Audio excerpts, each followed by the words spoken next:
Najigurijan, Naya Nilawal, Shannon Dodson, Naya Yarujandu. Hello, how are you all? My name is Shannon Dodson. I'm a Yawuru woman. My family is from Broome in Western Australia. Sorry for a little bit of the delay. We've had some parking issues for people and wanted to make sure that we had all of our speakers and also enough people to be able to come and watch today.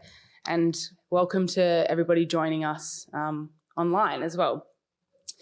I'm really honoured to welcome you here today as CEO of the Healing Foundation.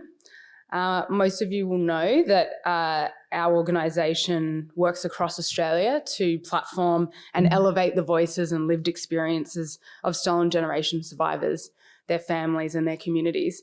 This year we are marking 15 years of our founding. I'll be your MC here today for our National Sorry Day Policy Forum for 2024, titled The Unfinished Business of Bringing Them Home. Together, I'd firstly also like to acknowledge country, custodians, community and connections.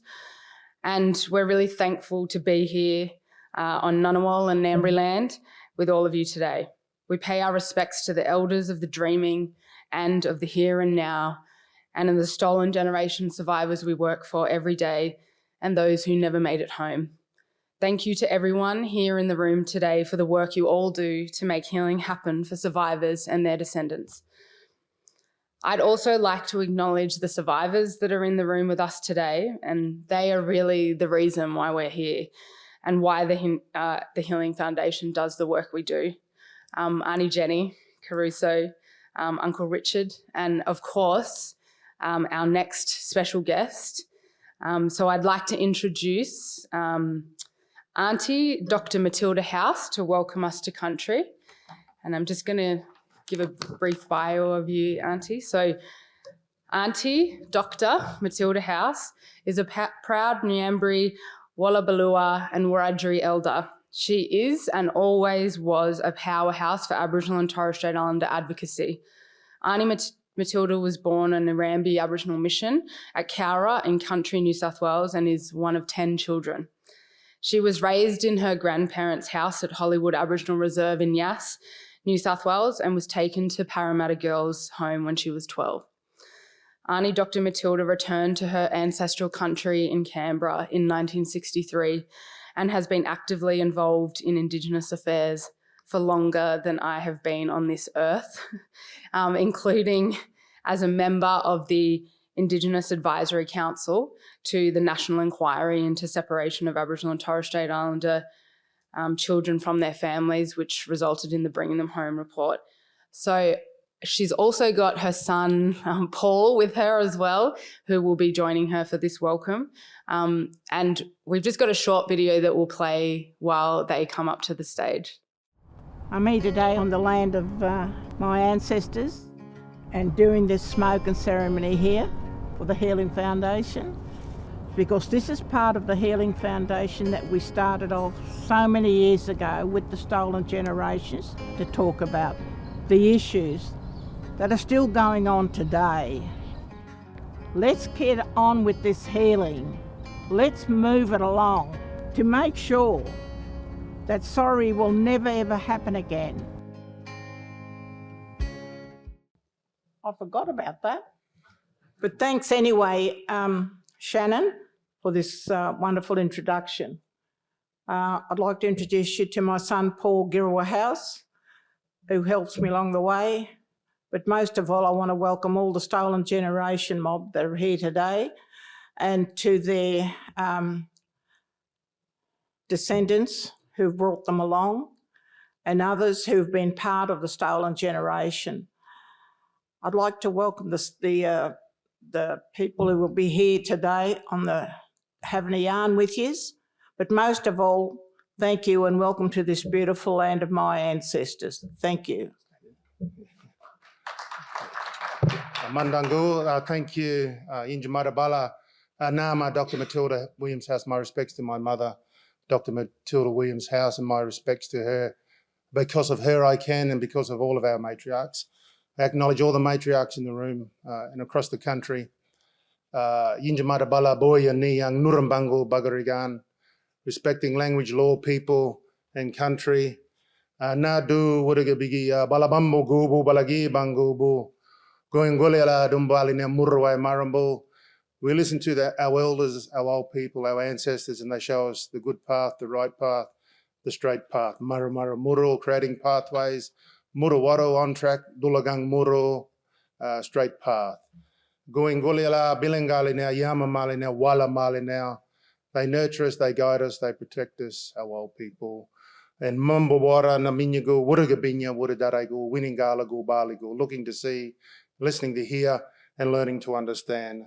Niani, Injamali, Nurabangila Balanin, Wallawin Galanga, Bangbo, Yaningingu, Niani, Mawangya, Biligigila, Yama Bilgiri, Yani, Marambo, Bagarigan, Yaningingu. We look after country so it is healthy for all our children, and we teach and we learn what is right for all on country. Maramara, Nya Giramar Maranya. Respect shapes us and lifts up the people. Yinjamara Mara, Winninga Gigalana, Mayin. Respect creates people who care for each other. Marambang Malang, Noyagoya Malang, Nurambango, Mandango, Wuraguri. Thank you. Thank you. Okay. Actually, I'm going to play a song. You don't have to dance. It's all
Thank you, Aunty Matilda, and thank you, Paul, for that beautiful welcome to country. And thank you for also caring for this country and for caring for me on this country. I've known Aunty Matilda since I was a very young girl, and I really appreciate your wisdom and support that you have given me over the years. So thank you. I also just want to advise that during this event, there may be some sensitive topics discussed about the stolen generations, and if you are needing support, please reach out to support services, and we will have some contacts on a slide at the end as well. Today, we really are here to honour the Bringing Them Home report and ensure that we continue to advocate for the full implementation of those recommendations.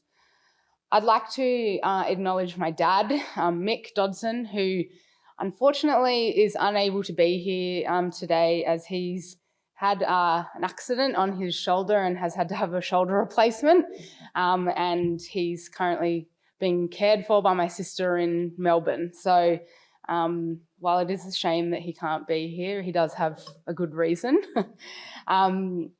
He was the Aboriginal and Torres Strait Islander Social Justice Commissioner of the time, and he led the national inquiry into the separation of Aboriginal and Torres Strait Islander children from their families, which led to the Bringing Them Home report with Sir Ronald Wilson, who was the president of the Human Rights and Equal Opportunity Commission. And I still remember the impact that had on him.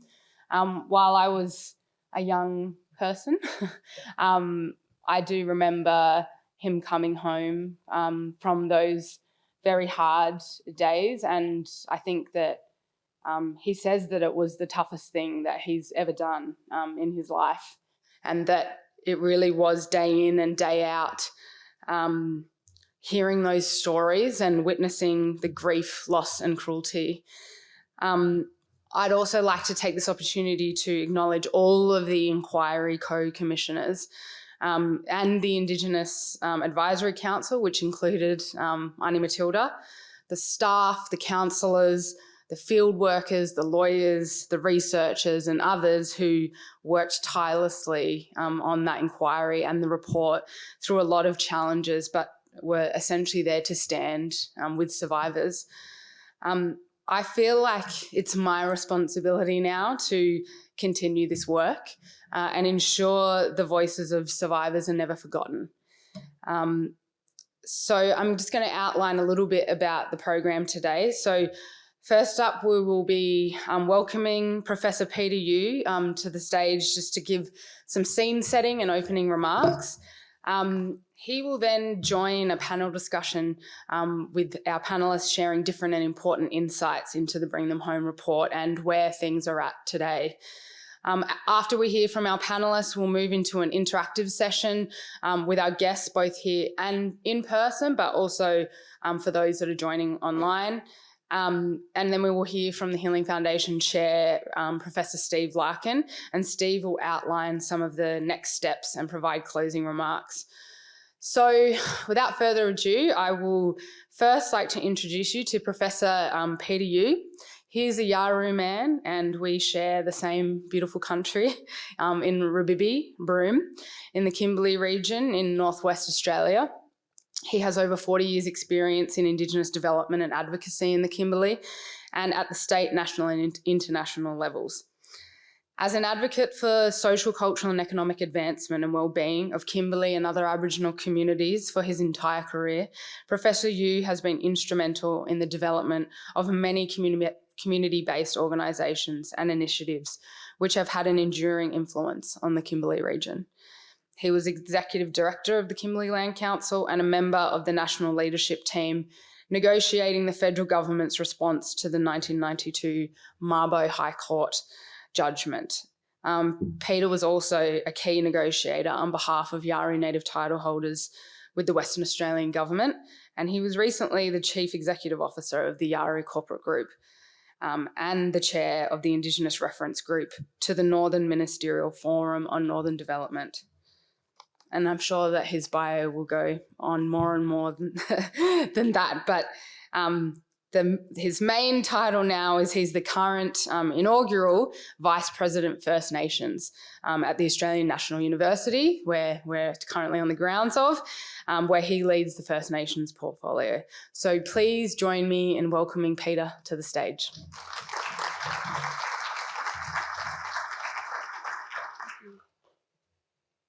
Kalamabu. Thank you, and also like to pay my respects and acknowledge Matilda and Girrawah for your always very generous welcome on these traditional lands of the Ngunnawal and Ngambri people, and similarly the hospitality, all the years that you've supported us, myself personally and others who've ventured here as being the national capital, and all the times we've had to come down to here. I remember coming as a young, skinny little kid wearing a pair of jeans and thongs, I think, in the early days, not understanding the kind of Canberra weather and T-shirt, but I learned very quickly about that. But, of course, you never wear long shirts or shoes when you're growing up in the bush in the weather that we have in the north.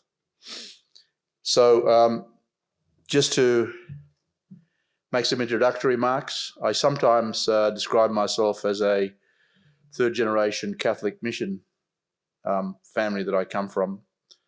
My grandmother was stolen generation from about 1910. She was taken away. She was a Bunaba woman taken away from Fitzroy Crossing and taken to Beagle Bay Mission around about the same time as the Wallaballao settlement was established. To, of course, some people will argue history. Others say it's for protection of people in the expansion of the pastoral industry, created a kind of a ration depot for people around the entire Kimberleys and became a pastoralist from there until it was closed in 1955, and people were then dispersed right around. So the story that I've heard, and of course from a lot of the people who were also taken around the same time as my grandmother and And then my mother was, when she was born, was taken off her mother, my grandmother, my granny, and then raised in a dormitory situation at Beagle Bay Mission. And then I was 11, I think it was 11 or 12 years old. I was sent away to school to a Catholic mission in Perth. So people would argue about whether it was a mission or it was called the Palatine Training Centre. Some of you might have seen Brand New Day, which was a kind of a journey story with some laughs, but a very serious period of time from our history. Jimmy Chai, who was, of course, the famous songwriter and playwright. We lived next door to each other, grew up, and we actually were sent to the same mission in Perth. It was quite ironic when you think about the history of the Stolen Generation, when it was there to really basically eliminate Aboriginal communities, to commit genocide, and then all those years later to try and then take us and to assimilate us. It was the bastion of assimilation that we grew up in my era, having been sent away to school down south, but being placed in a mission. Unfortunately, my grandmother died. I didn't know very well. She died when I was 2 years old in a cyclone up in Broome in 1957. My granny and her daughter, my mother's sister, were both killed. Only 2 people killed in the cyclone in 1957. I tried to find out some information through the archives about it, just looking at police records and things, and all I found was a small little piece from the police saying 2 natives killed in cyclone. There was no history or no. I was interested to know what the coroner's report, but there was no investigation, nothing at all about that. And of course, but the story that I've been told is my grandmother was taken away in 1910 when she was about 10 years old. She was born at the turn of the century, and her mother followed her. So it's about an 800-kilometre journey over land from Fitzroy Crossing to Beagle Bay, which is just north of Broome, about 80, 90 k's north of Broome. And but her mother followed. It was by a horse and buggy in those days, and my great grandmother followed in the bush behind, followed her all the way.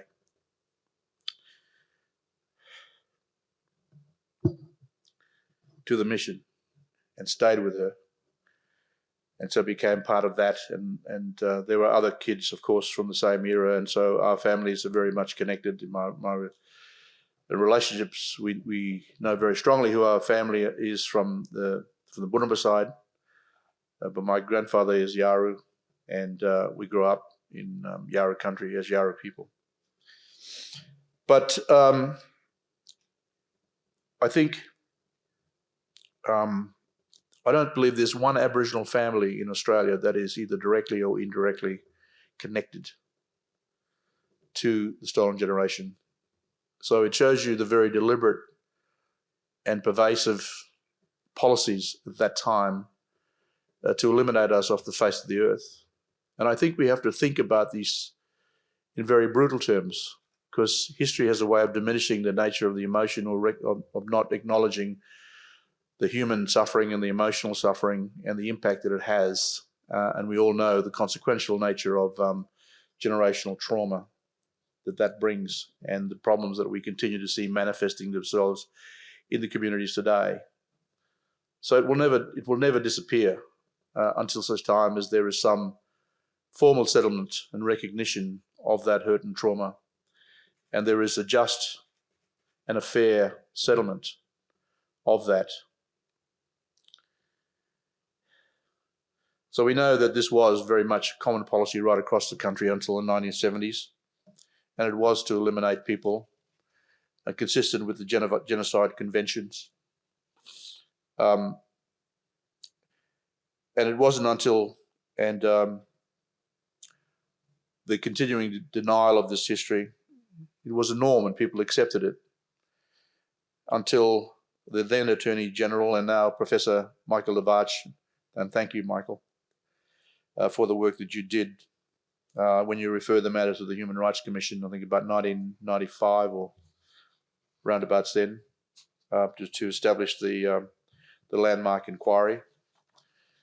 And I recall at that time I was the CEO of the Kimberley Land Council, and we initiated setting up the kind of process to facilitate the engagement for Mick and Sir Ronald Wilson for their inquiry in the Kimberleys. There are so many things to be told about that period, because one of the things that we learnt was that the reliving of the trauma and the hurt through that process. I had very good friends, family friends, and as we all do in our communities, who I had to convince or encourage them to actually do their submissions to the inquiry. Many of them were very reluctant to do that. They said, "Well, what, you know, it's gone, it's over. Why would I want to relive the hurt?"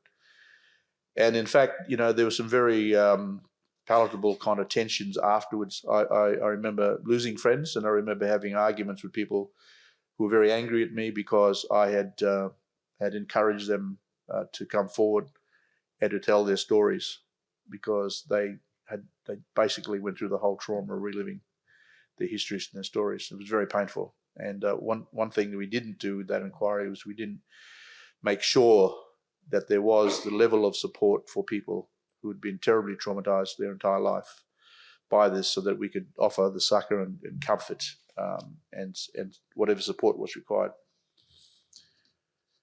So, but there was over 500, just to get back to a bit of the background, there was over 500 First Nations Indigenous peoples who provided evidence to an inquiry, which was, of course, the first opportunity for stolen generation survivors to share their stories and document the impact of the forced removal policies. It is, and still is, and an extraordinarily tragic but historic document. And it really represents one of the first processes of truth-telling in this country. So if you ever get to the stage of the Makarrata Commission and establishing the truth-telling process, I think that we need to think very carefully about that process and about how we ensure that there is the support services and mechanisms built around people. It's not just simply, as we all know, telling a story, but it is a question of delving into the hearts and the souls of the very essence of who we are as peoples, as human beings, and what has been done to create this trauma. But what it does do, the initial inquiry, it did provide a basis, if you look at this on a bit of a positive side, for the beginning of kind of a genuine reconciliation. For notwithstanding the hurt, one has to look at what are the alternatives, what are the options? Because we know the hurt, and we know the continuing levels of suicide as a result of the manifestation of the intergenerational trauma, and we know the kind of dysfunction and issues that our young people confront all around this country. It's not just Alice Springs. It's in every town, and my view is just you just scratch below the surface. That's how I think serious it all is, and I just, in terms of what our challenge, it happens in our town, where Shannon and I come from, happens in every town in the country. This is not something to be underestimated. So the report, so as Pat Anderson and Edward Tilton in 2017 said that it provided the basis for genuine reconciliation, but also dealing with questions of identity and trust and the experience of racism that obviously underpins and clearly continues to affect the relationship between Indigenous and non-Indigenous Australians today. So the report made recommendations for addressing stolen generation members and their families and other Aboriginal and Torres Strait Islander people regarding language, culture and history, and mental health, the contemporary removal of children, and self-determination. It also set forward a way based on justice for the healing of the past hurts and of trying to break the cycle of intergenerational trauma. There were 54 recommendations, There was, of course, acknowledgement and apologies by the Parliament, the police, the faith and other NGOs. There was recommended education to prevent repetition in future. There was the question of restitution of land, culture and language. There was question of monetary compensation, reparation and return of land. The protection of access to records and to family tracing and reunion services. And support services for physical and mental health and well-being, for healing. But it also examined the contemporary removals of Aboriginal and Torres Strait Islander children from families and communities, with a focus on juvenile justice, child welfare, adoption, and institutionalisations. It argued that the Aboriginal and Torres Strait Islander children are still a greater risk of removal, and the laws and policies and practices need to change. As at 2023, 43.7% of children between 0 and 17 are in out-of-home care were Aboriginal and Torres Strait Islander children, while only representing 6% of the total population of children. So 27 years on, where are we? Federal and state governments have failed in their response to the Bring Them Home report. Despite minimal progress in some areas, there has never been a collaborative or systematic attempt to address the recommendations the report made. Most have never been implemented. It's an interesting period because at that time there was a number of fairly critical reports that really potentially has an impact on us today. There's the Bring Them Home report. There was, of course, the Royal Commission into Aboriginal Deaths in Custody. There was an ATSIC report, the Reconciliation Council report. There were numerous reports significantly around that period. And you might remember then post the Mabo, there was the proposition by the then Keating government about the third part of response to Mabo was the social justice package. And that was, at that time, a possible attempt to address the nature of the critical kind of thematic areas dealing with all of those reports combined. But of course, none of them have progressed to any substance or any real meaning. And so what we have today, of course, is the National Partnership on Closing the Gap. And as important as addressing those continuing matters dealing with the health and well-being of Aboriginal people, of Aboriginal Torres Strait Islander people, there is the embarrassing scenario for the last 10 or so years, the Prime Minister stands up in Parliament and says basically the targets haven't been met. And yet there are significant billions of dollars of investment that goes towards addressing those things.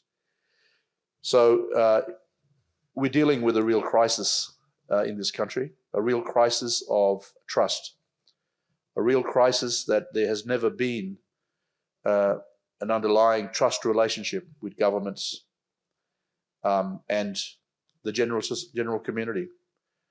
And I think that this is a challenge that faces us quite dramatically today.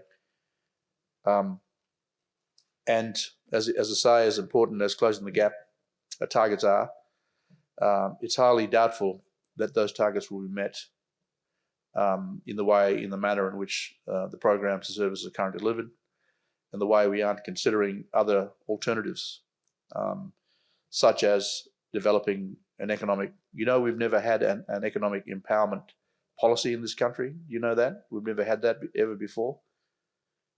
And so there's an opportunity today because we've accumulated significant resources and assets, particularly post Northern Territory Land Rights Act and the Native Title Act.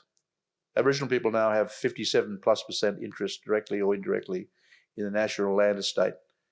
Across Northern Australia, that represents probably about 80%. So if you think about that in the context of what Closing the Gap isn't doing, and you think about this in an economic framework, you think what needs to happen, because I think the issue here for us is if we don't own and share the risk ourselves, there's very little likelihood that we're going to see any significant change to our current and existing circumstances. And I'm not a pessimistic person, but I do think we need to look fairly closely at what that means to how we address and resolve these ongoing issues. But fundamentally, it's about trust. And the only way that trust can be built, if you look at if I just go back very quickly to look at in modern history, this is kind of associated with the underlying causes and reasons why we haven't been able to adequately deliver justice to the stolen generation community. You go back to the 63, the Yawuru Bark petition, you go back to the Barunga Statement 1988 and the 2017. And interestingly, they're kind of roughly about 20 years apart. But they were positions coming from the heart and soul of Aboriginal Australia to the governments to say, we want a relationship, we want a trust relationship. And if you think about it today, where are those statements? Well, we know we lost a referendum quite dramatically in last year in October. But if you ask anybody, well, where are those statements? Where are those? In my cynical view, they're hanging in the halls of power in Parliament House as trophies of the colonisers, because they were respectful documents that were placed, and our culture is predicated on reciprocation, a relationship of mutual benefit and accountability and responsibility, as always been the case. Doesn't matter where you come from. And so that trust relationship has never been reciprocated. So I think that tells you, and you don't need to be cynical to consider this, it tells you that at the moment there is no relationship. So as much as we continue to ask and seek a level of balance and just and a reasonable relationship, we're not capable of achieving it right now. We're not. That's my view, because we don't have a trust relationship. And it won't happen until such time as the government decides to set up a formal process that talks about the Commonwealth and Aboriginal relationship issues. And there is some formal processes by which that can be accommodated and addressed within the formal structures in perpetuity. With that agency is then looking at the question of the critical policy issues that will be part of the nation-building exercise that we still need to go through. I'm going to wind up very quickly, but I just think to do justice to the work of the Healing Foundation, and I just want to quickly finish this.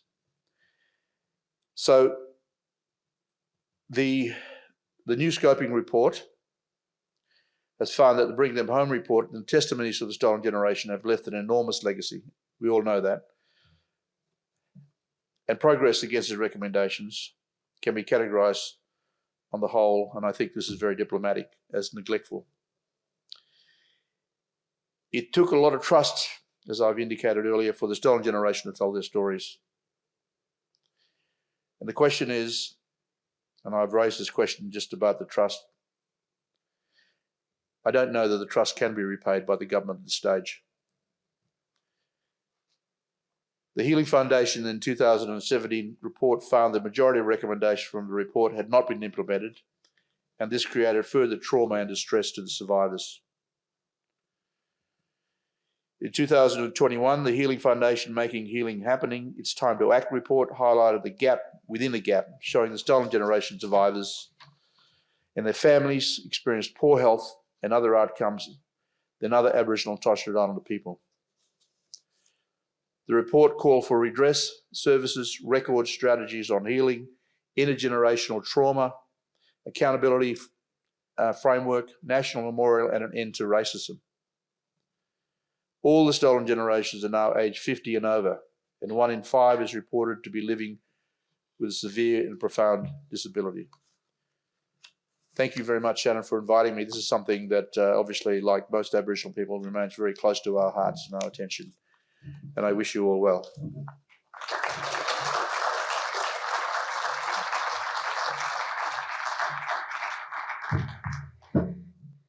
Thank you, Peter, for setting that scene for us. And we will head into the panel discussion in a moment, but we just have a quick video that we will play which captures the voices of stolen generation survivors, descendants and supporters to share what Sorry Day means to them. I was taken when I was only 6-year-old. Put us in the car and just took us. Yeah, the more you scrape back, the more pain it is, the more you understand. May 26 is National Sorry Day, and it's all about commemorating the Bringing Them Home report and the experiences of stolen generation survivors. I was working actually at Woononga, the Aboriginal Health Service here in Canberra, as a Bringing Them Home counsellor. And I can remember one of my clients actually saying, I feel like I exist. For me, that was a beginning, knowledge and find out who I was. And that was a pathway to find my way home, I guess.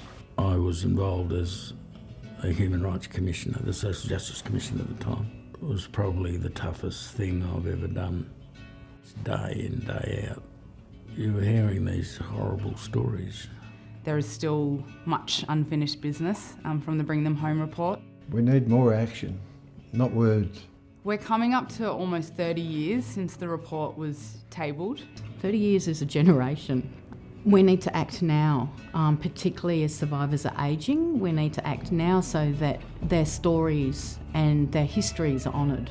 There are things like access to records that needs attention, need for support.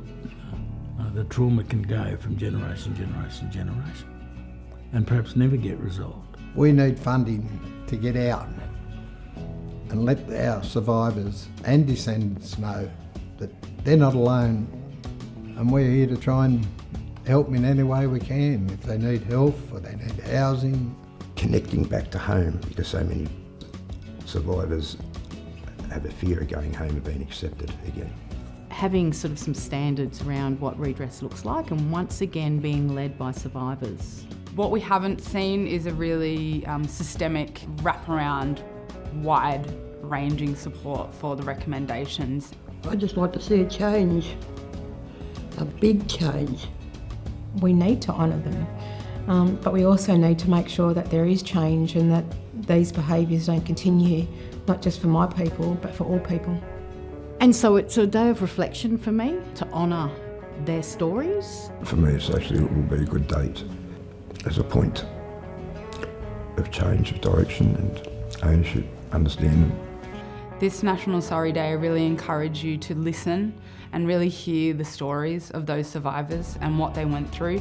In a sense, look at themselves and say, God, I didn't know that.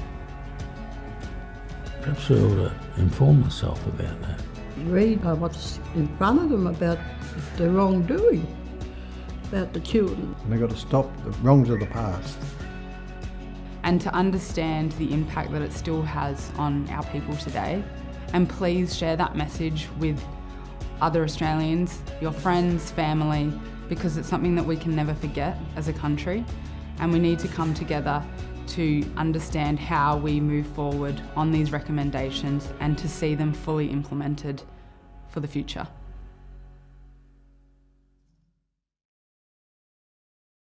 As has been discussed, still very few of those 54 recommendations have been implemented, and there is a lot of hard work going on to ensure that those recommendations are implemented. So as you can imagine, this is an important unfinished business for me and my family, and of course for the wider Aboriginal and Torres Strait Islander community.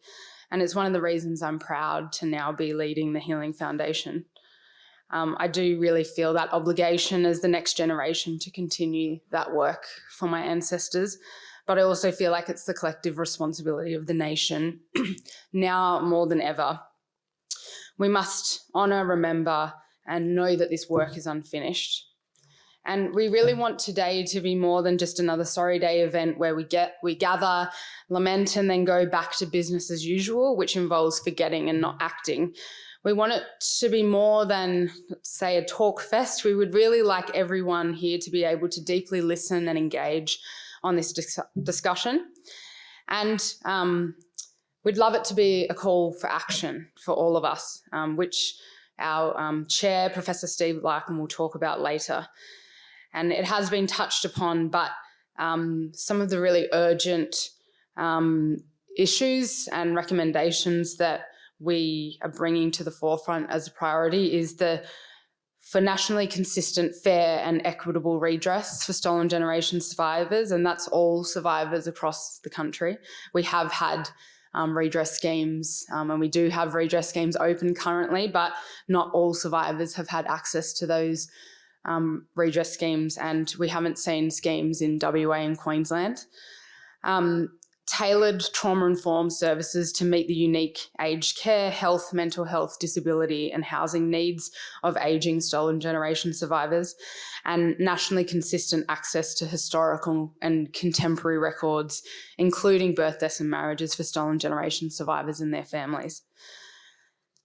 Now, I'd like to introduce and welcome the panel members to the stage, who I said will bring some different perspectives to this conversation. So I'll get them to make their way up, and as they do, I'll introduce them. So I introduced Peter before, but Peter will be joining us.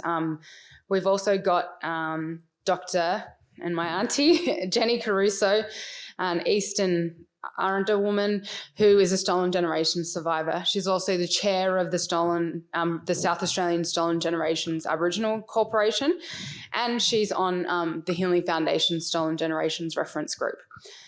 We've also got Professor Michael Lavarch AO, who is an Emeritus Professor of Law at the Queensland University of Technology and a member of the Queensland Treaty and Truth Interim Body.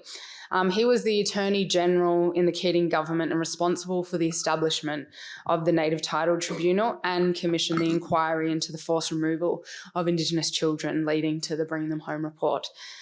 So can everybody just welcome them?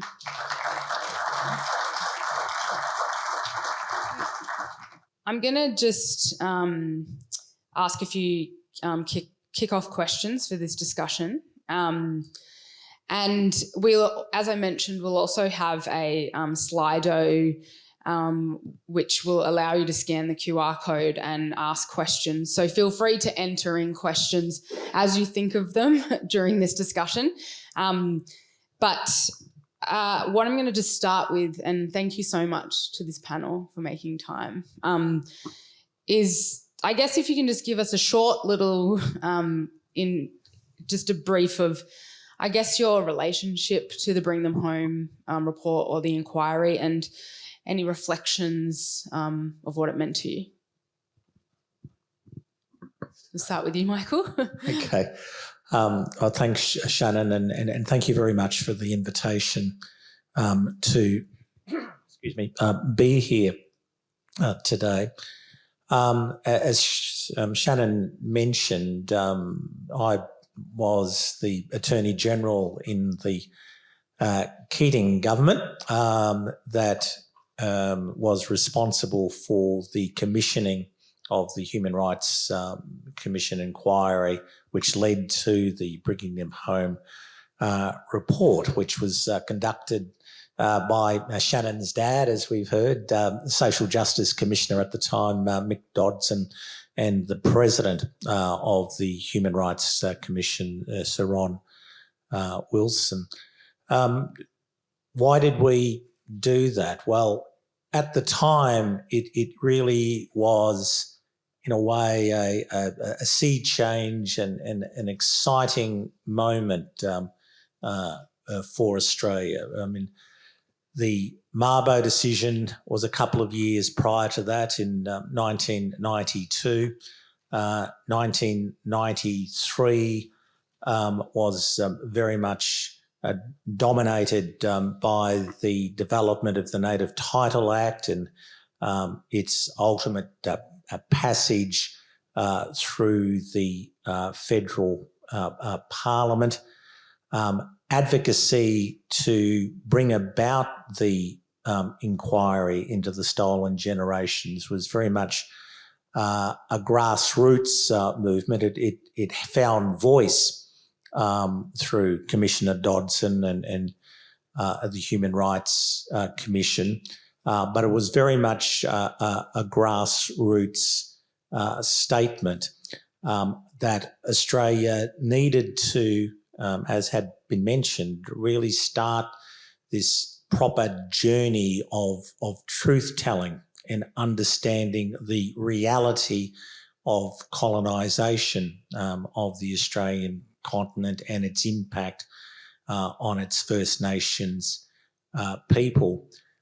In a way, Mabo, by finally legally and formally killing the fiction of terra nullius, opened up these whole range of possibilities, and it gave a chance, a sort of a watershed moment for the country to come to grips with its true history, and that's why the government commissioned the report. I mean, I'm still thinking there's, and the results of the referendum confirmed that there's still a very large proportion of this broader Australian population which has not come to grips with the history of this country. But at that time, there was very little understanding in terms of the impact of successive government policies, particularly around the assimilation policies, which were the backbone of the removal of children. So this was about trying to, shed light, have proper community engagement, and to give voice to the survivors and their families. While the report was commissioned by the Keating government, it was completed and handed to the Howard government in 1997, as we know. And even by that time, if you like, there was a bit of a further closing of the door, I think, which in many ways, that high watermark that was achieved in the early 1990s and the promise of the early 1990s has not been anyways realised. It remains a very big part of my life. I suppose I've been more focused in recent times on issues of the ongoing forced removal of First Nations children from their families. As Peter mentioned in his remarks, we are confronting very much now a new stolen generation. So the country is still very much inadequately grappling with the issues of survivors and their families that were documented in the Bringing Them Home report, while at the same time the rates of removal of First Nations children are exponentially higher now than they were at the time of the handing down of that seminal report. So we have a whole series of things which I hope that we'll be able to unpack a little bit in our discussion today. Thanks, Michael. Aunty Jenny. Firstly, thank you, Aunty Matilda, for welcome to your country. As an Eastern Aranda woman, I'm honoured by your welcome, and I am honoured to be on your country, and I thank you very much. So my relationship with the Bringing Them Home inquiry, how it came about, what you did, and some reflections on what it meant to you. I knew nothing about it. I was still in the process of being very effectively assimilated. I knew that this was a document that was talking about me, and that somewhere in there, I, who had not had a conversation with an Aboriginal person from the age of 5, was going to find myself a family and a relationship within this document. I went to a signing of the Bringing Them Home report by Dr O'Donoghue, who we have recently lost. I have kept my signed copy of the Bringing Them Home report, and my foster mother came with me, and it was the first time ever that she cognitively engaged with the notion that maybe this kid they'd taken into their family was a member of the Stolen Generations. I was still in a process of extricating myself from the constructions of my identity and my being, which I had been taught for all of those years of my life. So I knew it was important, and it still remains, and I still have that copy sitting on my desk. And it is, of course, a document that I use every day and I refer to every day. But at that time, I wasn't there. I was in the non-Aboriginal world being taught how to be non-Aboriginal. So I saw this as a guidebook for myself. Thank you, Aunty Jenny. Peter? I think we had to just think very pragmatically, in the sense that, notwithstanding our personal and emotional attachment to the inquiry, but to make sure that we were able to facilitate as many people participating. So I think I was the CEO of the KLC at that stage, so against all advice, I think it was from Matsig at that stage about expenditure, I put on a couple of people and basically had them travel throughout the Kimberleys just to prepare submissions, help people prepare submissions, but also to talk to people and structure the pathway, I suppose, to facilitate the nature of the inquiry coming, so that we would get the full force of the opportunity presented. So in some ways it was just kind of being like a bureaucrat in that way, to support and facilitating the community's access to the inquiry, and to ensure that there was the support around them at that particular time in doing that. Thank you, Peter. So I'm just going to ask Aunty Jenny a question, and I'm jumping to question 2, Aunty Jenny. But okay. I just want to touch a little bit on the work that you did that we spoke about earlier today in getting amendments to the South Australian reparations scheme, which had direct benefits to ensuring that survivors that were potentially going to be missed would be included. And I guess thinking about that process and where things are up to now post that reparations scheme, what do you think needs to happen now, and what support do you see for Stolen Generation survivors? I think that our state, the South Australian State Reparations Scheme, needs to be re-examined.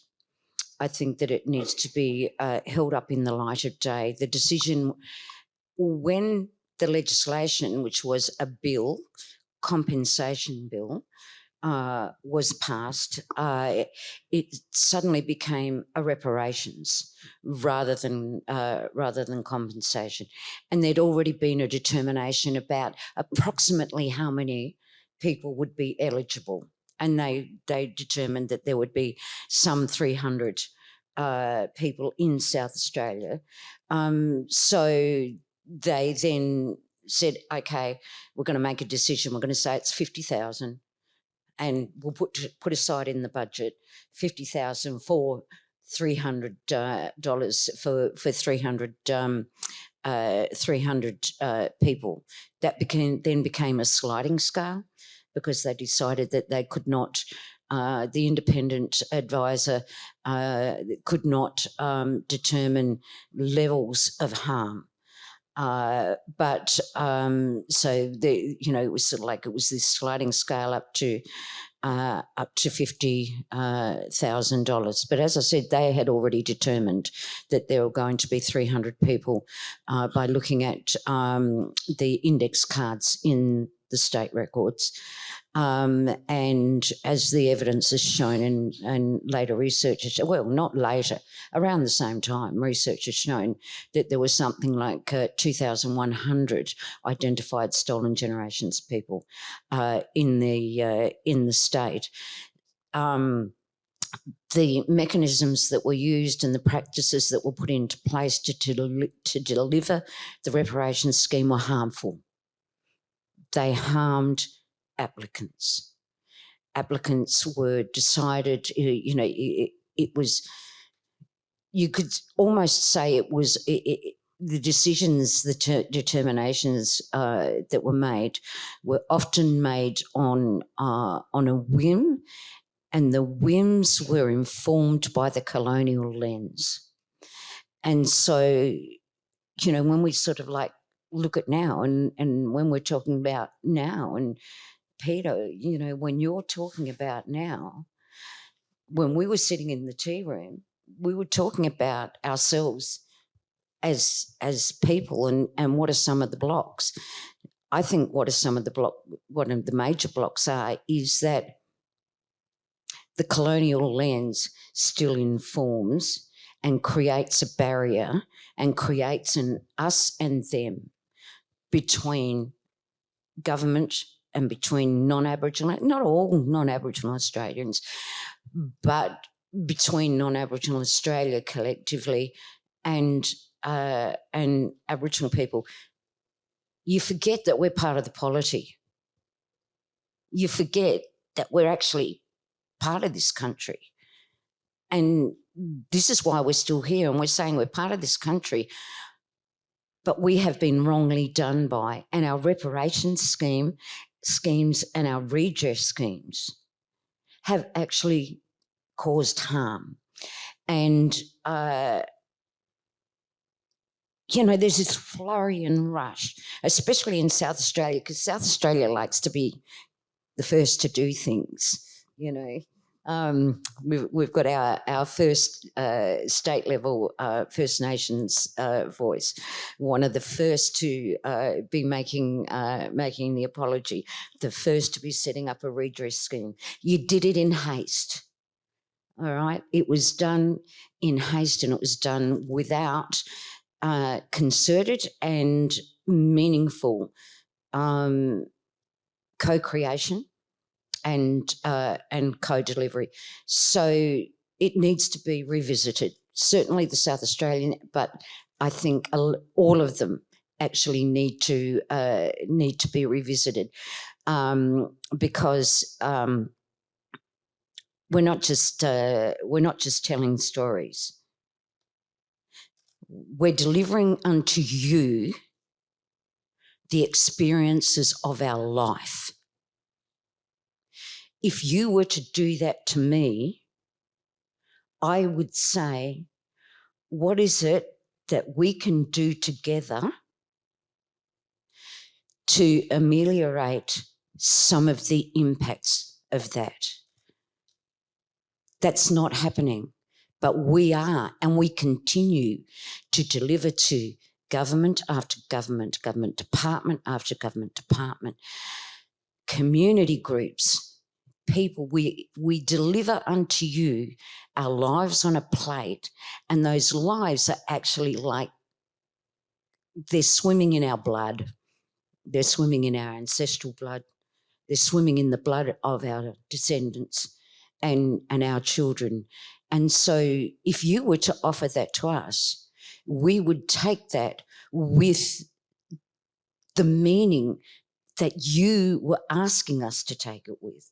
And so, there's got to be reciprocity. There's got to be reciprocity in that. And you have to remember. I mean, I'll just tell you right now, am I salty about the referendum? You bet your sweet ass I am. It was not going to hurt a non-Aboriginal person in any shape or form.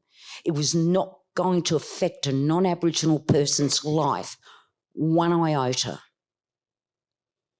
And yet 60% of the nation came out and said, Actually, you've handed us this plate with your blood and your life on it, and we're just going to put it over here. We don't really want to know about it. We don't really want to see it.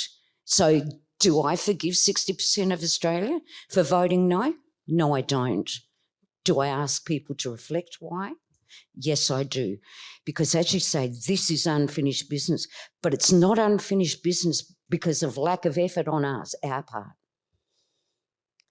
We are doing the heavy lifting and you're watching us doing it. There are people who come and will pick up that rope of the pyramid block and pull it with us, but the majority will stand on the side and watch while we do it. So this is why the business is unfinished. If you listened, as Peter said, if governments actually cognitively engaged with the reality, then we wouldn't be pulling those building blocks by ourselves and it wouldn't be so much unfinished business. Thank you, Aunty Jenny, and thank you for being so open. I know it is difficult for a lot of Aboriginal and Torres Strait Islander people to accept the result of the referendum, and I think it has impacted a lot on us and progress and the current state of where things are at. And I guess another thing that's important in terms of this conversation is around access to records. And it's something that I mentioned before. It is an important sort of recommendation of the inquiry.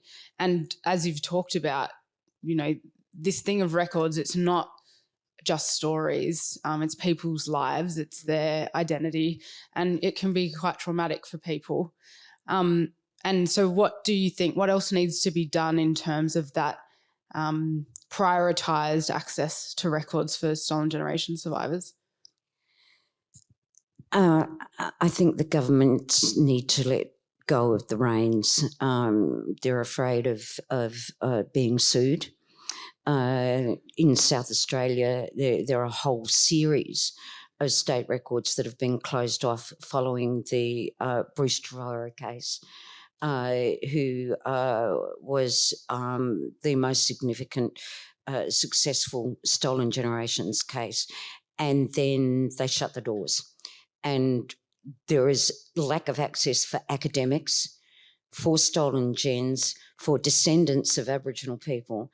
There is lack of access, and to access those documents, this whole series, we have to go through the Attorney-General's Department and seek permission. And where we are allowed to see them, they are redacted.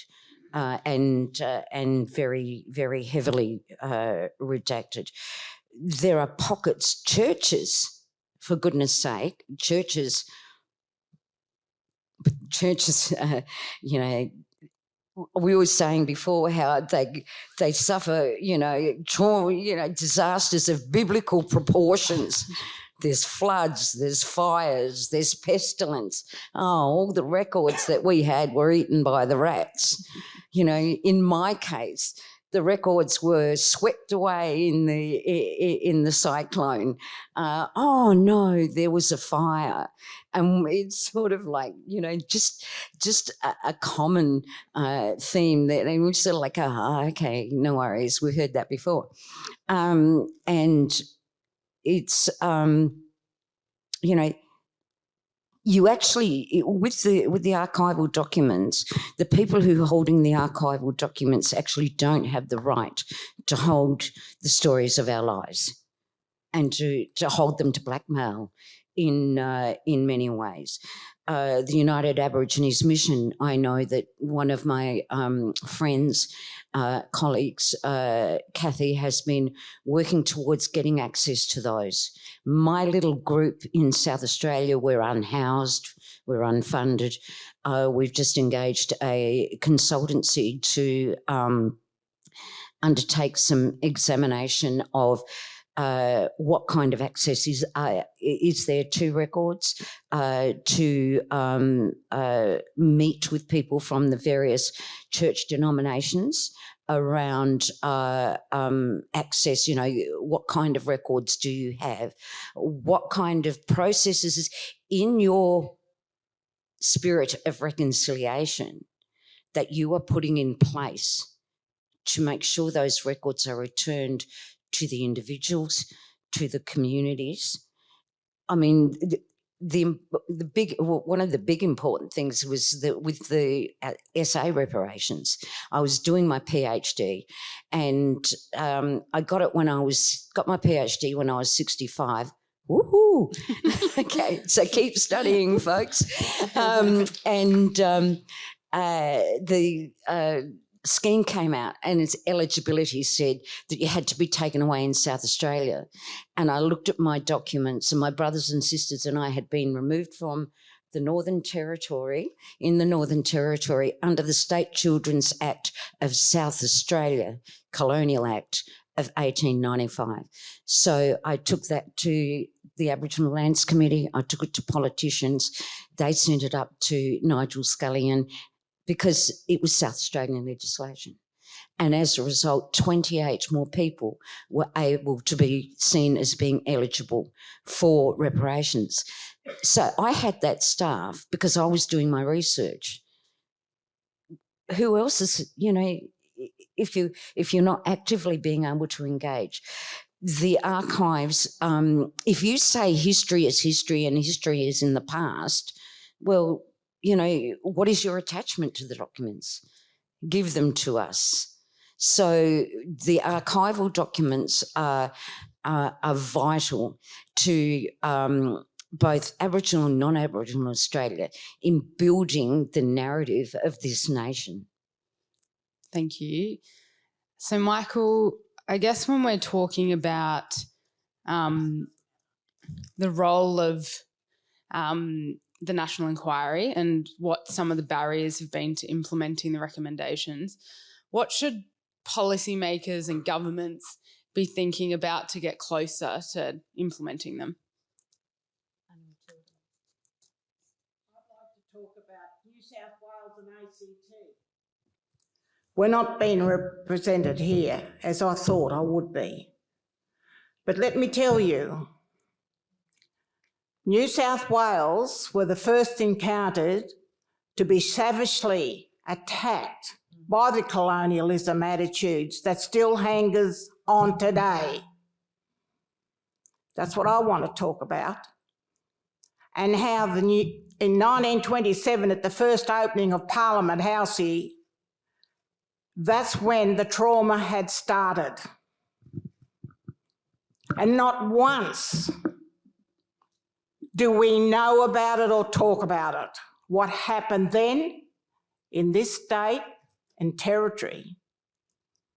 We can talk about all the others because they've been dealt the same colonialism crap of taking away children.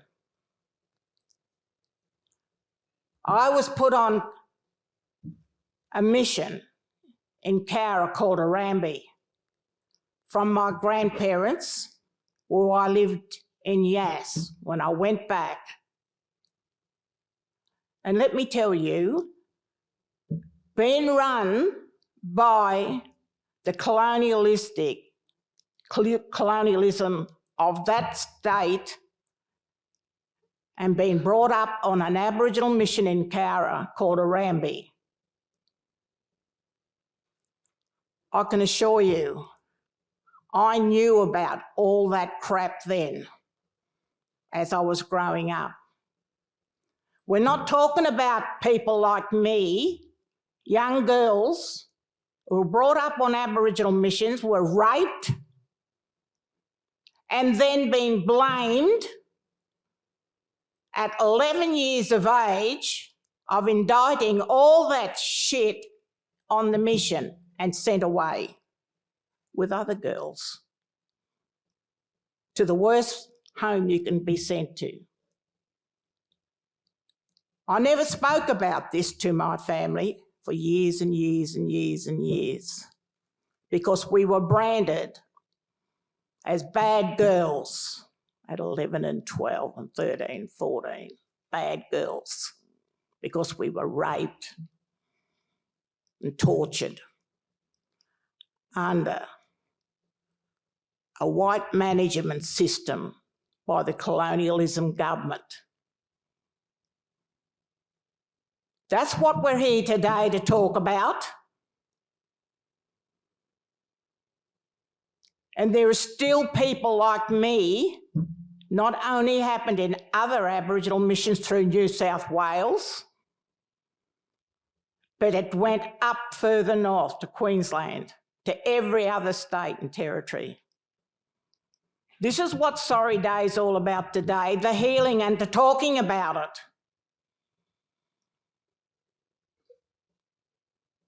And I want to apologise to the rest of the speakers here. But coming from this state and territory, that's me. This is my place. And I'm allowed to talk about it. And to all the others who, like me, are not around to talk about it, I'm heading off for 80 girls and boys. None of them are around with me now. The people who I grew up with, who had suffered under that colonialism shit. I sat for 2 weeks in the jail at Cowra with shitty old blankets and piss, which they hadn't even bothered to clean before the welfare came and took me away on a old steam train.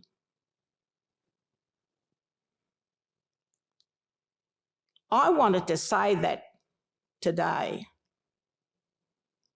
and to let people know, don't forget about us, the boys and girls who were taken off Aboriginal missions and were treated like colonialistic slaves, to be put out in other homes, to be taught out to milk a cow, to clean and wash. I was sent in the dungeon, Parramatta, because I challenged the cook there on Parramatta. She was telling me how to cook gravy. Me. So I said, no, you don't do it like that. This is how we do it on the mission. No. How dare you, Matilda Williams, how dare you say that to me, that I can't cook. She was a very bright English cook. And I thought she was a good cook, but she didn't make gravy like my mum did, or how I was taught. So I was thrown in a dungeon. For those who don't know Parramatta, the dungeon. That's where we go. And to this day onward, I will never ever go back to that dungeon. But yet, I take people there, school children, to let them know what happened to Aboriginal missions in New South Wales. And as for here in Canberra, they keep building more jails and more children's homes, and babies are still being taken. Nobody wants to talk about it here in Canberra. You know, it's such a political state, place, and those things don't happen here, Matilda. Go and visit the jails out there.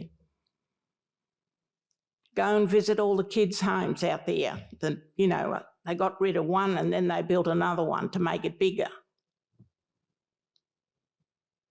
That is the continuation of colonialism that is still taking our kids, are still traumatising families and me.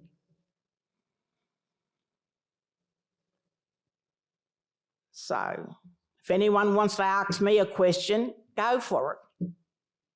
I've got a lot that I can talk about, but I'll let the panel do all that. See ya. Aunty Matilda.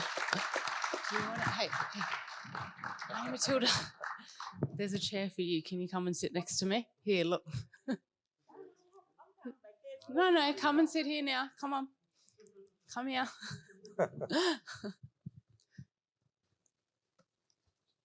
And thank you for sharing that, Aunty Matilda, because that's the reason why we're here today, is to hear those stories and to make sure we honour those stories. So you can talk for as long as you like. And I will ask you a question if you're willing to have a question. You talk about how there's still a lot of truth-telling and understanding that people need to know, particularly if we're wanting to see any change happen. And I guess, you know, we've got quite a few policy makers and different government representatives and that are watching this. So I guess what would be your message in terms of what needs to happen for stolen generation survivors and what they need to think about when it comes to making those changes? Well, that's what I thought this was all about today, is making these changes and talking about them. Well, the first one, if you're living here in the beautiful territory of the Australian Capital Territory and in the surrounding districts, you can't go wrong by going down to Wannanga. That's a place where you'll see what sorry is all about. What that organisation hears and sees keeps this community going, as well as the surrounding districts. And for those districts around us, they come into this town to talk to an Aboriginal organisation. And the other one is, of course, is Googangolwan.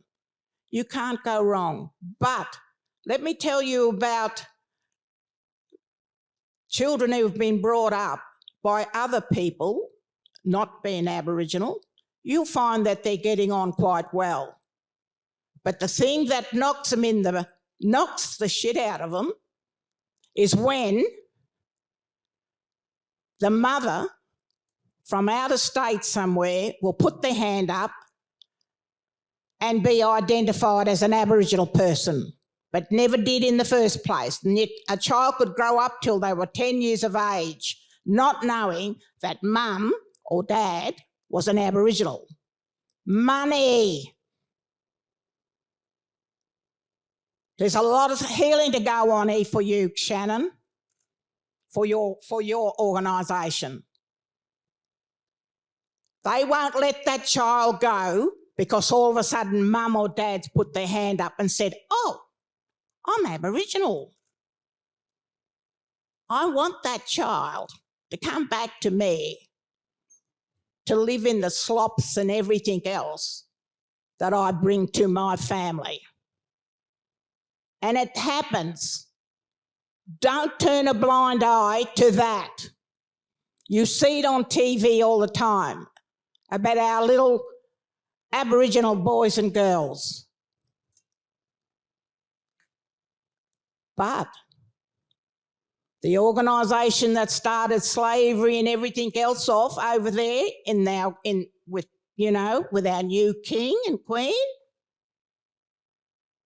was Dr. Barnardo's. They're operating very well around the place here in New South Wales and ACT. Be careful.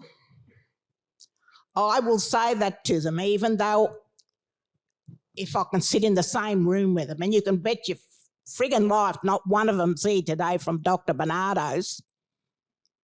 Put your hand up if you are. Because those organisations are powerful to governments. Very powerful. And they've done a lot of damage as well as good. So don't get me wrong.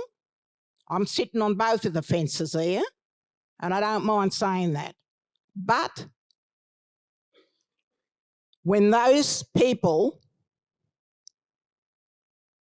can look back and see how a person then can become an Aboriginal and all of a sudden to know that, you know, they're worth a bit of money, that child.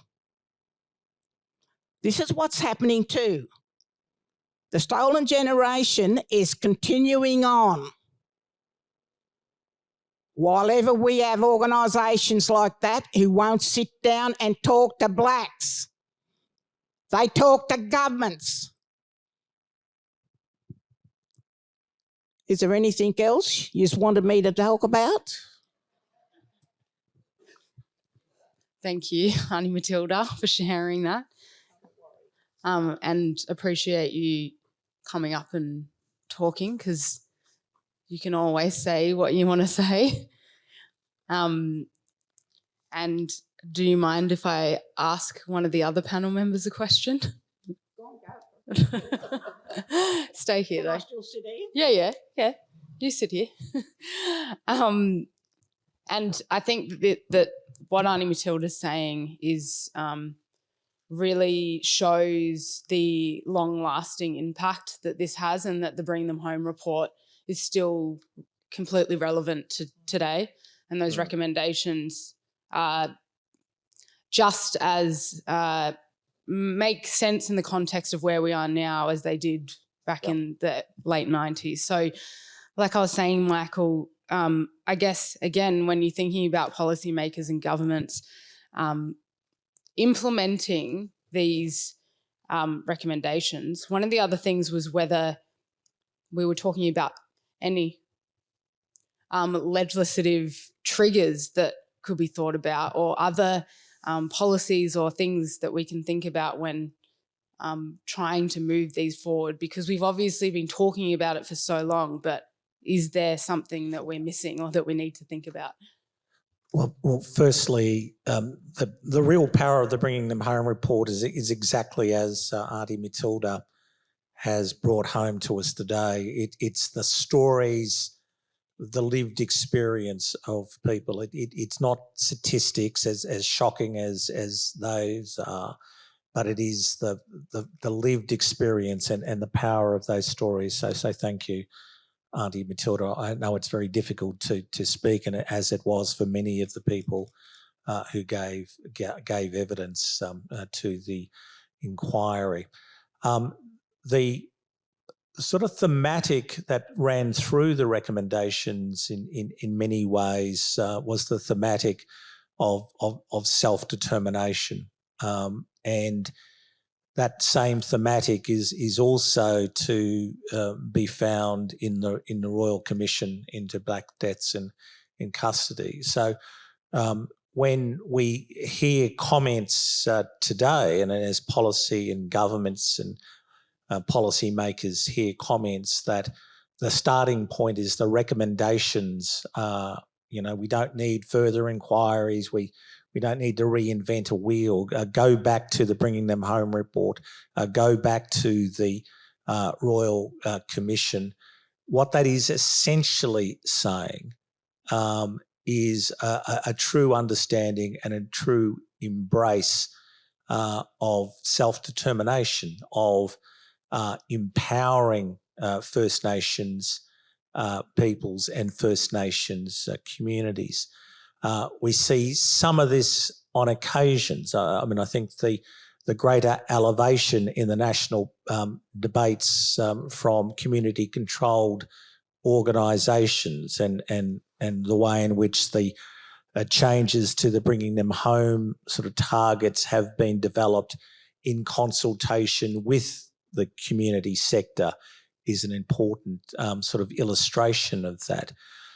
So the most fundamental shift that could occur in terms of seeing progress on issues like access to records, in terms of a truly national, consistent, effective redress schemes, is the understanding of self-determination. It means true commitment to co-design in terms of how policies are formulated and implemented.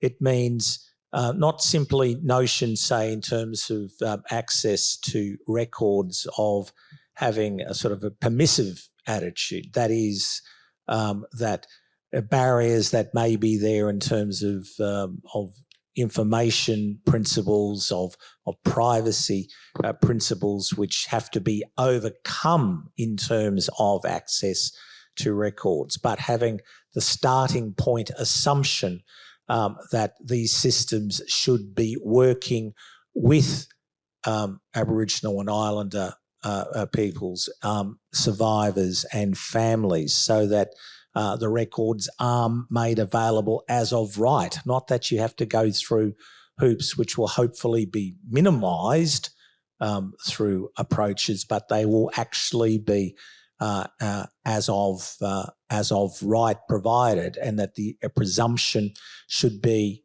in that way, and it's only a sort of rebuttable presumption as to why there wouldn't be full access and full release of all records. Things have to be resourced. That's another fundamental issue. It's not that government can't do this. If there was a political will, it can be done. It can be done. Now, I don't pretend any of this is simple, because the overarching sort of political environment, reinforced so dramatically through the loss of the voice referendum, which we've already commented upon today, makes it very politically easy not to take these decisions, to not commit the resources, to not make directions in order to make redress truly national and consistent.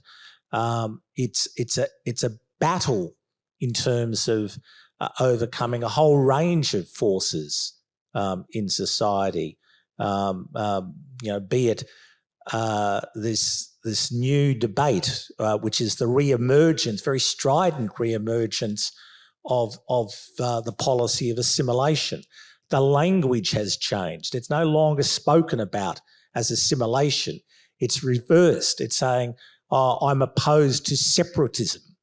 You get this language of opposing separatism. That is nothing but a restatement of assimilation. It's just more clever language in terms of the way in which that case is being prosecuted. So, it's very easy at a political level not to confront these issues.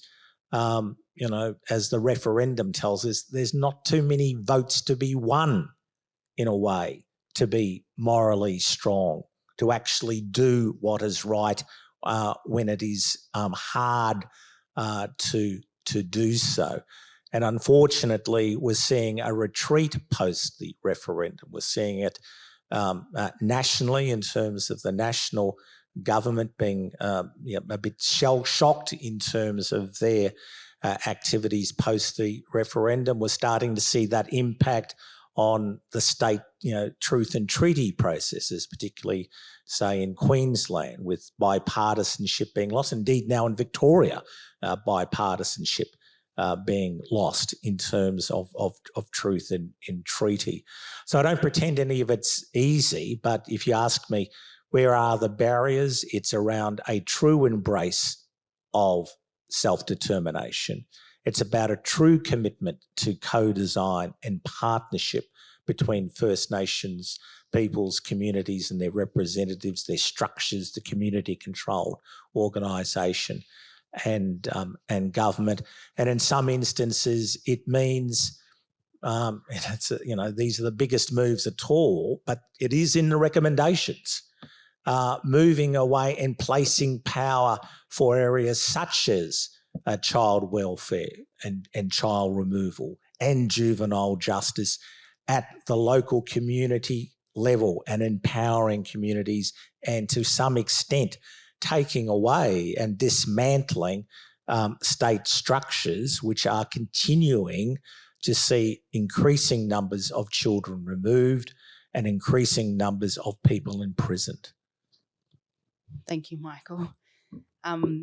And we are running a little bit over time, but I will say, Peter, just before we head to questions from the audience, as we all know, our mob experience intergenerational trauma through survivors, through families and communities, and it impacts, as you said, pretty much every Aboriginal family. So what, I guess, what do policymakers and governments think about when, and obviously it's the work that we do as Aboriginal and Torres Strait Islander people, and the answers are there, but what is it that we can do to address that rather than these sort of Band-Aid solutions? Well, we shouldn't be considered naive to rightfully think that there is a fiduciary duty of care to address this. I mean, we are a very wealthy country, but like Michael points out, it's a question of political will. And that's the determining factor in all of this, because we could afford to settle this quite quickly, but we're not going to. So the reality is that we have to continue to strive. We've got no other option but to do that. But I think it has to be elevated politically, because that's the only way you get attention from it. And to elevate it politically, I think, you need strategic kind of consideration, like, for instance, the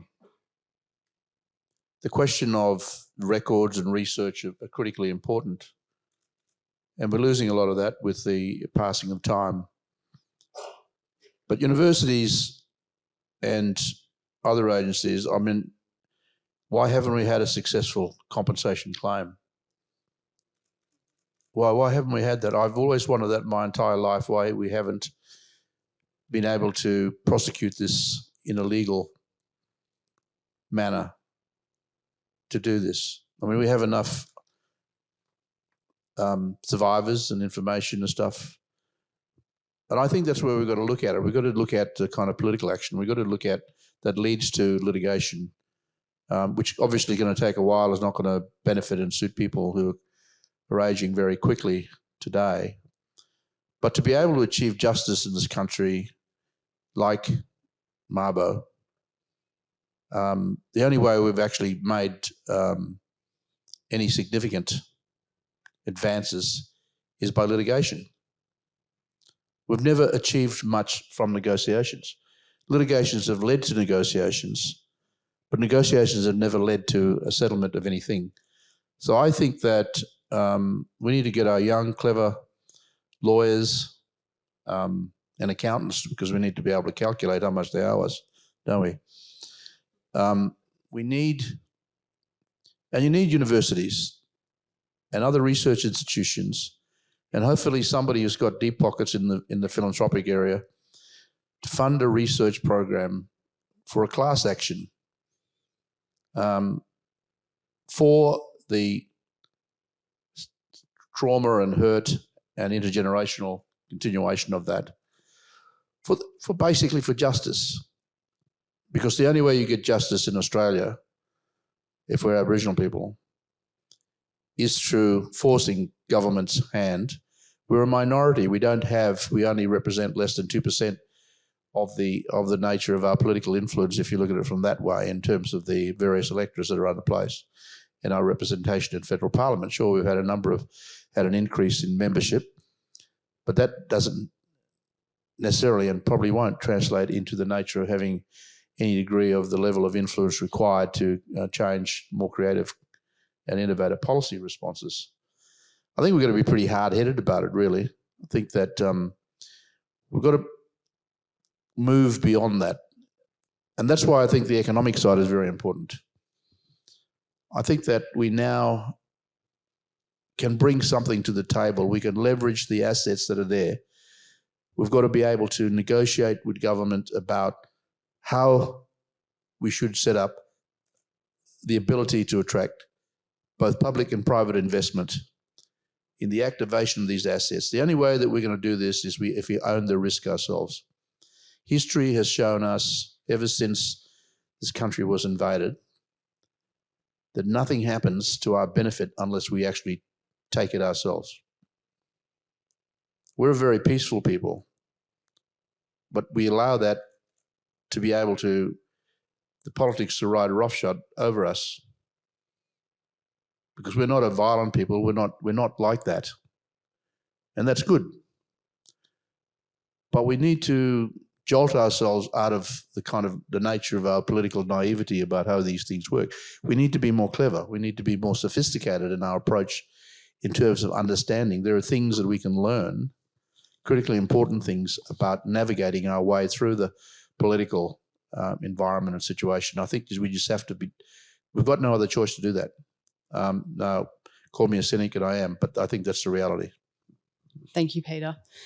And as I said, we're sort of coming to time, so we want to make sure that we have some questions from the audience. And I might start if there is anyone in the room who'd like to ask a question. Hello. Thank you so much for this wonderful discussion. My name is Roseanne Kennedy. I'm from ANU, and I just wanted to ask about the shift from the discourse of genocide in the 1990s after bringing them home was released to the discourse of self-determination now. Do you think that there's much more understanding of the discourse of self-determination? I mean, I've noticed that that's the last chapter in bringing them home, and it really lays out all of the ways to go forward. So I just wanted to ask about that. Thank you. Look, I don't know if they're sort of mutually exclusive in terms of discussion, but as from my perspective, the core elements of the Bringing Them Home report that have not been implemented, and you can look at individual recommendations and sort of say, well, that's sort of in part been done, or there's some levels of commitment to the child placement policies, for instance, in terms of the way child welfare agencies work. But if you look at the thing holistically in terms of what hasn't been implemented, it stems from a failure to embrace in any sort of true sense the notion of self-determination. And I mean, if you took the sweep of history a little bit, or recent history, the demise of ATSIC, in the 2000s, and then this narrative arose that, we tried self-determination and it failed. ATSIC, got dismantled, and away you go. There was never a meaningful embrace of self-determination in this country. I think there is some prospects which can emerge through the truth and treaty processes that we're seeing at the state level, and one would like to think can still emerge nationally. So, but that to me is the thematic whole, not only of the failure to fully implement Bringing Them Home, but also the Royal Commission recommendations.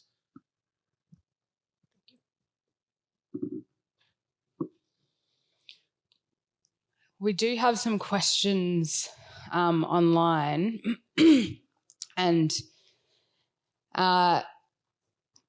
one of the questions was, what are some of the most effective things allies can do to support stolen generation survivors? Aunty Jenny, or? Continue to be an ally. Don't make assumptions. And where you can, ensure that you are engaging with Aboriginal people, even if it's at a community event, even if it's at like a NAIDOC week event.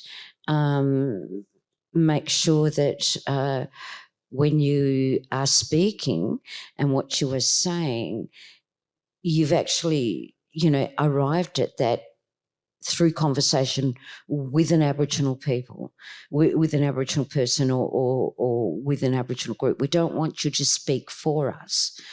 We do want you to stand alongside of us and have those conversations. So, and sometimes being an ally means having an uncomfortable conversation. When racism is sitting there in front of you, when somebody says negative about Aboriginal people, okay, you've got to counter it. You've got to weigh up the balance and say, well, morally speaking, I don't agree with that. And, I am an ally of Aboriginal people, but am I willing to lose this friendship over that allyship?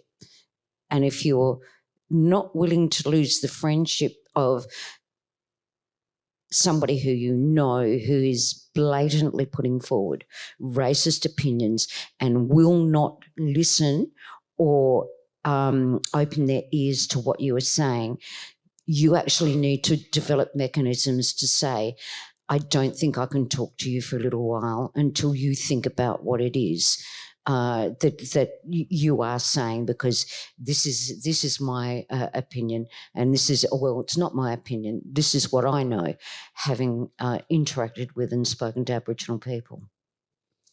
And I think probably another big one, Aunty Jenny, is that there are Stolen Generations organisations all around the country that require donations and other support as well. I know that you're part of the SA Stolen Generations group, and Aunty Matilda here is on the board of the New South Wales ACT Stolen Generations group, and we've got Uncle Richard who's the chair. And it's really important that we support those organisations as well as allies. So that's probably another big thing that people can do. Yeah, we've got a footy club who lets us use their rooms for meeting, and we're really grateful for that. So I always make sure I bring a feed, because my boarder usually comes straight from work. And so I make sure that there is a feed. And when we get funding, when we get government funding, it's aligned to an outcome for the government. So we've got to do the work for the government. So they say, here's some money, but we want you to do this with the money, and we want this report and this outcome. They don't say, here's the money. Make sure that you, somewhere along the line, your board members are getting some recompense for the work and the volunteering that they're doing. So it's not actually about growing the organisation. It's about responding to something that the government decides that it would be nice to see. Thank you. And I think that we need to wrap up the questions. Is that right, Nick? Or do we have a little bit more time?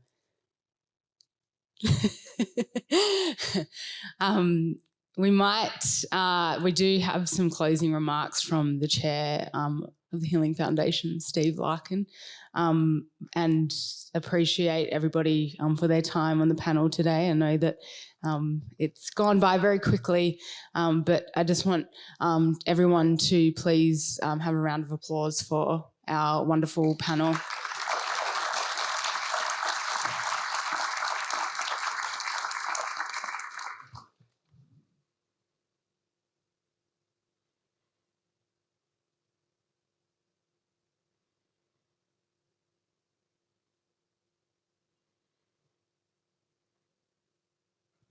We've just got word that Aunty Flossie, who was in the video we showed earlier, just passed away. We offer our condolences to her family and friends, and to the ACT New South Wales court mob who travelled here today. And I'm going to ask that we hold a minute's silence to remember Aunty Flossie and all survivors who have passed into the dreaming.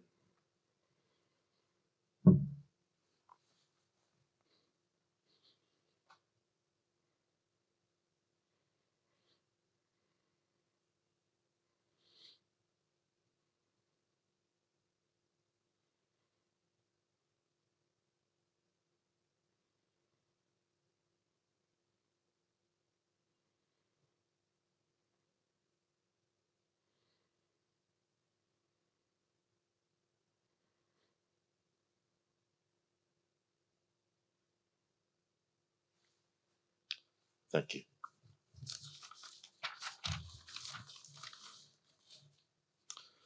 Firstly, Aunty Matilda, thank you for your warm welcome as always. I guess everyone's showing their age here today because I also, at the time that the report was handed down, was in the Department of Health and Ageing with the Commonwealth Government, and when I first joined, the first thing I was handed to do was to implement the health-related recommendations of the Bringing Them Home. So go way back then. What I'd like to do firstly is just do a brief summary what we picked up from our three panellists. For example, to start with Professor Yu, a number of key points. That we're 3 generations removed, and reminds us of the intergenerational nature and impacts of removals. He also highlighted that strength, survival, identity and healing is forged through shared experiences, and the failures of government really around unreciprocated willingness and desire to build a collaborative and trust relationship. And of course, his last point, that this is now becoming, or likely to become, a legal issue. For Emeritus Professor Lavarch, the importance of political buy-in if we want to get to the change, but equally important is the push from grassroots, which has been the message that we've been pushing this afternoon. And that current statistics show that children are being removed now at a higher rate, a second child generation, if you like, but guarantees against the repetition of the foundation of the recommendations made in 1997. And with Dr. Caruso, the impact of Bringing Them Home on individual survivors, on helping them understand and find themselves, family and relationships, the failure of redress, because decisions are made with a colonial lens, on a colonial whim, and this has now caused more harm. And then finally, Aunty Matilda, the importance of survivors having space to tell their stories, and for all of us to listen and to act on them, and also the importance of truth, and that those stories should be the basis of us challenging the colonial narratives that continually try to rebut those experiences by saying it was for your own good. And we know that for the bullshit that it is. Other points, I think I'd just like to emphasise that I think also, I agree with all the panellists. I think it's a colonial lens, and the colonial lens is insidious and pervasive. It positions and structures and mediates us as administrative problems, not as sovereign citizens of sovereign states, where you might exercise diplomatic relations, but rather, as I say, an administrative problem. And that impacts on terms like what we understand to be, or as, equality and justice. As Peter said, I think the misuse of these leads to the damaging of trust. For me, I'm getting to the cynical position where equality just means to me status quo. I think, and it also impacts on notions of reciprocity. And I think the other thing that I got from this was that just how politicised things such as evidence-based approaches can be. I mean, the Healing Foundation has provided heaps of evidence to show the level of disadvantage, and it's really hard to get a systemic response from government at the moment. I just don't understand how equity and equality as concepts work together It seems to be that it doesn't matter if you can show evidence to show that you're more disadvantaged, the most disadvantaged group. We'll help you, but not at the expense of doing anything extra for you than what we would do for other Australians. So where there's disadvantage, there's also advantage. And perhaps that's where we probably need to start interrogating some of these terms, because they're not neutral. They're defined more and more, I think, from right-wing commentary. So look, anyway, I'd like to say thanks to the panel for a powerful panel discussion. On behalf of the Foundation, I'd like to thank our guest speakers today, Aunty Matilda, Professor Yu, Dr Caruso and Emeritus Professor Lavarch for their insight. And thank you to everyone who's joined this yarn in the room here and via the live stream. A generation on from now, from the Bringing Them Home report, stolen generation survivors have reached new milestones. And this year, as has been said this afternoon, they'll be all aged 50 and over and eligible for aged care and ageing services. Sadly, they often face pain and re-traumatisation from health, ageing and other services that should be helping them. It's essential that they are offered holistic social and cultural support from services that are trauma-aware and healing informed. Now, these are not lip service words. This is a complex, specialised and urgent care. While policymakers and governments strive to improve cultural safety and training across the workforce, it's up to all of us to urge the importance of this being applied actively at all levels of society. We need services that support ageing well, that keep our survivors healthy, connected to culture, family and community. And it's up to all of us to urge the importance of this at all levels of society. We need services that support ageing well, that help our survivors healthy, connected to culture, family and community, and most importantly, they must not do harm. Yet we know, from what we've heard here today, that we are still doing harm to the stolen generations, and we must fight to ensure that they live their lives with dignity and respect. So what can each of us do to support National Sorry Day? Well, for governments, politicians and policymakers, we're asking you to do what you can to deliver our three major priorities. So we must go back to the enduring recommendations of the Bringing Them Home report. Firstly, nationally consistent, fair and equitable redress for all stolen generation survivors and their families. Nationally consistent access to historical and contemporary records, including births, deaths and marriages for stolen generation survivors and their families. And lastly, tailored and targeted trauma-aware and healing-informed services to meet the unique aged care, health, mental health, disability and housing needs of ageing stolen generation survivors. For education providers, we urge you to engage your students in Sorry Day activities and events and promote a deeper understanding and respect for Australia's true history and the stolen generations, and to incorporate the Healing Foundation's Stolen Generations Resource Kit for teachers and students into your work.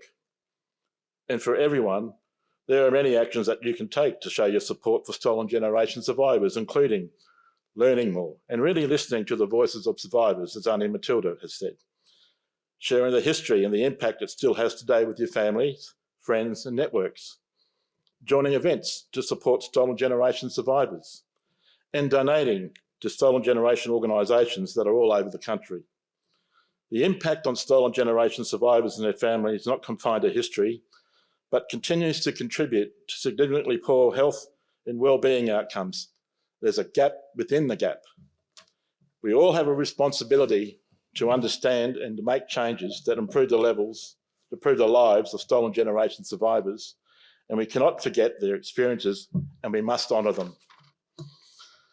There have been some really big conversations today, and if you need health or wellbeing support for yourself or a stolen generation survivor or descendant, please contact a health professional, or for crisis support, contact one of the services listed on the screen. Lastly, I'd just like to, as the chair of the board, thank Shannon, Leonie and all the Healing Foundation staff. It takes a lot of work to pull these sorts of events together, a lot of time.